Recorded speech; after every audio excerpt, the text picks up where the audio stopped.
All right, I'm going to do that clapper thing. Okay. Ladies and gentlemen, the legendary Jesse Carraway. Oh, I'm sure.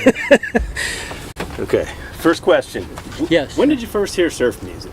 At when I was about 10 years old, so 1958, I was buying my first records, and it was Dwayne Eddy and Johnny and the Hurricanes. So I always had an attraction to instrumental music.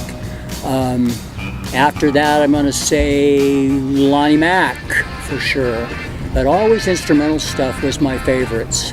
And then, of course, Ventures, early Ventures stuff, and early Beach Boys. Surfing USA is one of my favorite albums. They've got some great real surf on there. A lot of people say, Beach Boys never did surf, but no, if you listen to some of the stuff on those early albums, it's some great stuff. So I'd say that's the first of listening. Once British Invasion came out, that was kind of it for a long time for surf music. When did you start playing drums? I would say when I was again about 10 in the high school, grade school band, and it was just a stand-up snare drum. So that would have been the first I played, and then nothing until about when I was 15, and again British Invasion, surf, some great music. It had been 63. And I bought my first set of drums back then. And a little history of the music stores here in Denver back in those days, that there weren't guitar centers, or of course there wasn't any internet.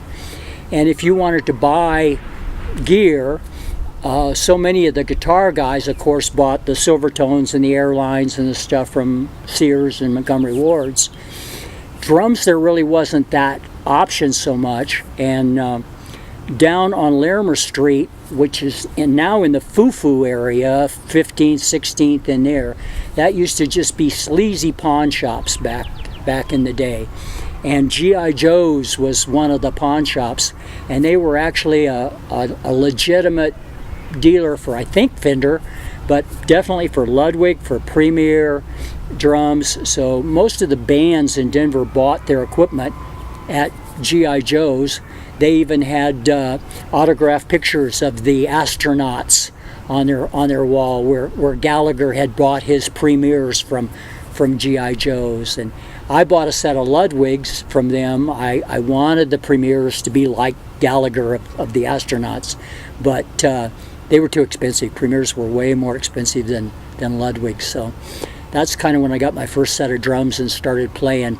And surf, of course, as well as British Invasion. So we're doing Kinks and Yardbirds, and of course Beatles and Stones. And that was kind of 63, 64 when I first got the bug for playing drums. And you've been in Denver your whole life? I moved here when I was 12, so. And have you ever met any of the astronauts? I would say no, not met. Had some lengthy phone conversations with Gallagher, the drummer, and Rich Fifield, the lead guitar player, but not personally, not one-on-one. They did maybe a reunion in the 80s sometime? They did. Did you happen to catch that? I do, and we have a video of that is courtesy of Chris Fesker. It's an interesting video, and so yeah, and astronauts were, of course, a huge influence on me and playing. Whenever Baja came on the radio, we always turned it up to Mach 11, just blew all the glass out of everybody. I mean, Baja was the song and their big hit, which I think made it to number 93 or 96. But astronauts, I saw them several times over the years. I went to Wheat Ridge High School, and Kim Radio, which was the local AM station, Kim Radio had a contest that whoever sent in the most "We Want the Astronauts for Our School Dance" would win them. And the school even let us sit in class and fill out postcards, and so all we did was fill out "We want the astronauts, we want the astronauts," and we won them. And so one of our little high school dances, we had the astronauts for that, and saw them a couple of other times too. it's just when I talked to the guys, it was amazing that they could care less. When I say you guys have such an influence, and there's the Surf Guitar 101, and you guys are still talked about there, and they were kind of like, oh yeah, okay. It was just no real interest in surf at all. Gallagher, the drummer, I asked him, "Where you still have drums?" He's, "Yeah, they're in the crawl space down underneath the house." And I'm, "Oh, you want to sell those drums?" He's, "No, I'm going to give them to my grandson. I think he'd like playing them." And, but they really didn't care about any of that stuff. And when they played live, they rarely played surf. They rarely did instrumentals. It was more the 3/2 bar stuff, like in their on the Tulagis and Club Baja albums, is what they typically played. Very little instrumental stuff when I actually saw them play. But still my favorite band for sure. Did you ever go to Club Baja? I wasn't old enough. Okay. No. Yeah, because that was. I was 18. Yeah, I had to be 18 then. Yeah. So, yeah, that was. I wasn't able to see them there, but I think I saw them at Lakeside, if I remember, that they played, and they were at the. I think it was called the Aviation Club or something. There was several just venues here in town, but the school dance deal for sure was a biggie for me to see them there. And then I've since gone on to start collecting stuff, getting stuff from Japan, because they were so much bigger in Japan than they were in this country, and so I've been collecting a lot of different memorabilia from Japan of the astronauts. Yeah. What bands have you been in here in Denver? It doesn't have to necessarily be surf music, but what's going way back to the basement bands. So many of them I can't even remember the names. One was the Castaways, which was not the ones that did Liar Liar, but we were in a band. I was in a band called the Castaways, and one called the Funny Company, and I don't know who came up with that name. It wasn't me. But so just some different basement bands. Again, doing mostly British Invasion, Kinks, Yardbirds, Beatles, Stones kind of stuff, and playing the church basement gigs or whatever. But hardly ever got any money out of the deal.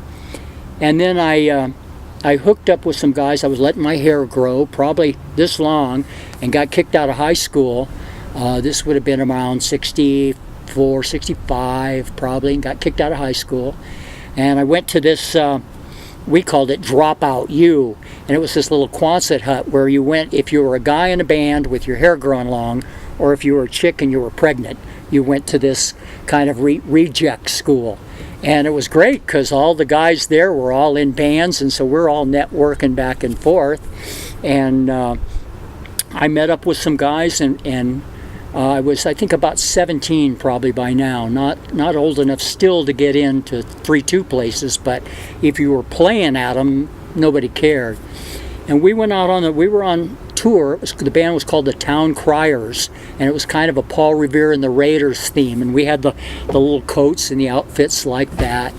And we'd play in Aspen for a week, and then we'd be in Rapid City, South Dakota for a week, and just going all over playing. And I did that for about a year, and it was brutal. Just that on the road and never having any place. And I got sick one time just with the flu or something, and it was just like, well, you still got to play, and you just want to park and get well. And it's like, nope, keep moving. We got to keep going. So I did that about a year, and then sold my drums and didn't pay any attention to music playing for 30 years, I bet.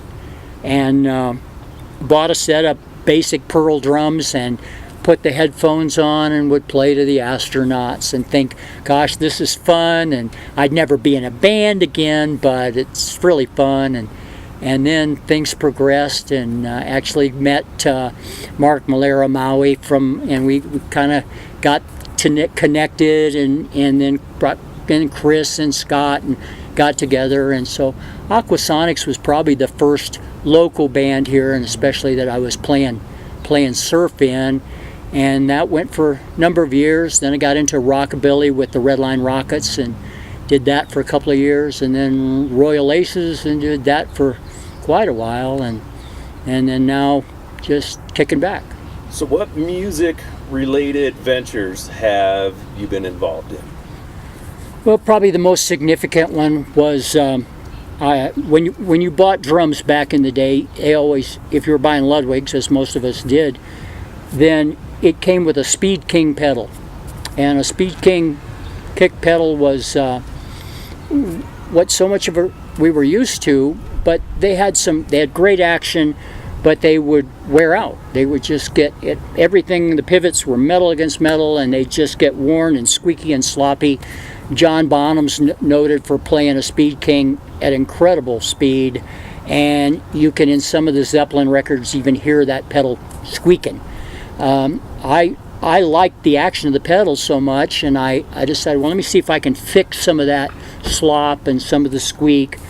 And I started modifying those pedals, and then I thought, well, maybe there's others that would be interested in them. And I did a little YouTube video, and then I put some of them out on eBay, and it started growing and growing to finally, at the last, I was doing about 200 of those pedals a year, either buying and selling them or people sending them in to me to rework for them. One day I got a call from a guy that was introducing himself as Charlie Watts' drum tech, and I thought, yeah, right. And I looked up, and sure enough, he was, and he said, I want to get 2 of these pedals for Charlie. He said, but they can't be weird. They got to look just like the stock ones, but they can play better. He said, because if it looks weird at all, Charlie won't even touch it. So I built 2 of them for Charlie Watts, and I sent them to the Indianapolis Speedway to catch up with the Stones when they played there, and I sent them to care of the Lizzie Scarce Group. And I said, what the hell is the Lizzie Scarce Group? And they said, that's the name the Stones checked into the hotel under. So I thought, okay, that's cool.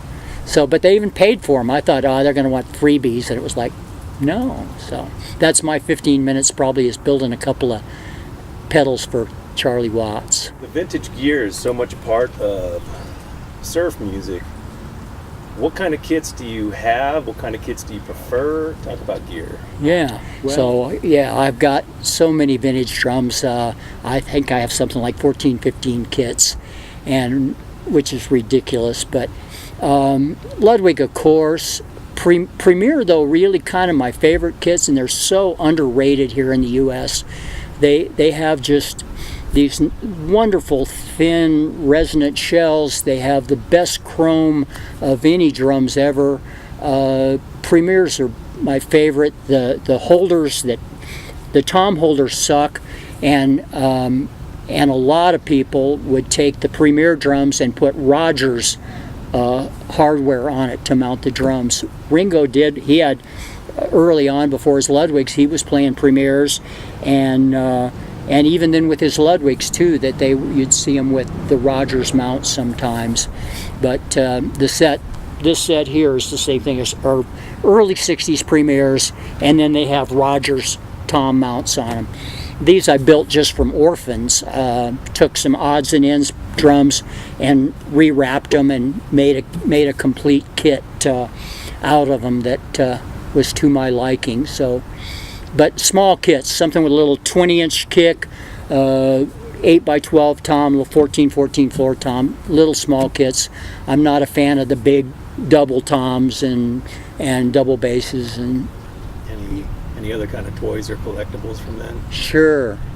Motorcycles, especially motorcycles. Yeah, Triumphs, Nortons, Royal Enfield, anything British, but primarily Triumphs and Norton motorcycles, and have I just love wrenching on stuff too. I have that '63 Falcon Sprint convertible, which is a gas, and working on a '49 Chevrolet pickup truck, and working on a '53 Willys wagon, and then there's this ride here, which is a '49 Ford that is really far from stock. It's all got a modern drivetrain underneath it, and about a 300 horsepower V8 motor in it, and air conditioning and power steering and all the creature comforts, and is of course the perfect surf vehicle to load your gear in and take it to a gig. So.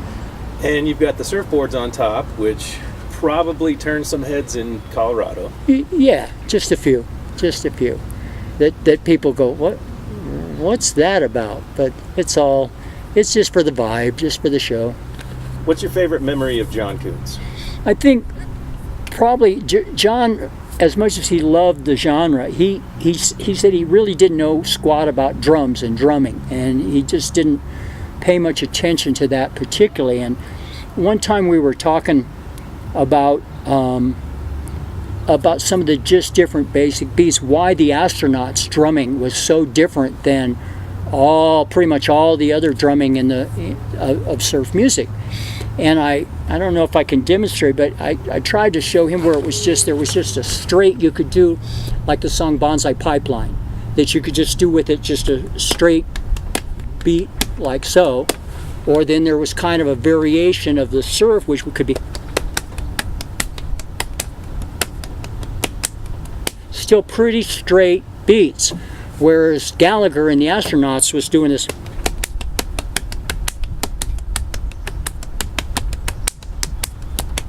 So, and he was kind of could see how that was syncopated compared to the regular straight beats. And then when you start listening to Gallagher in the Astronauts, people are going, what's he doing there? Everything is just kind of goofy.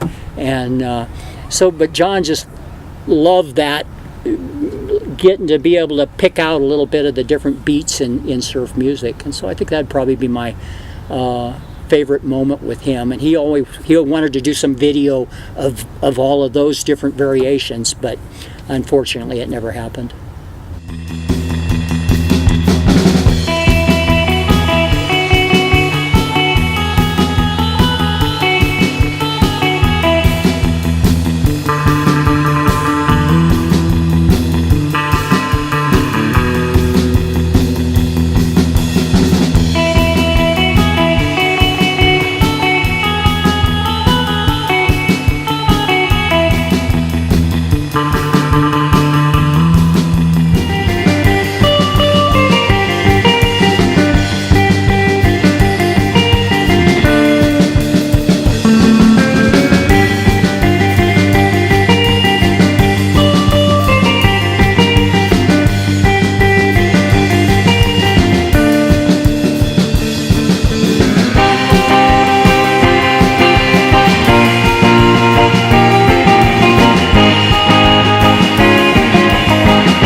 I'll take it. Thank you.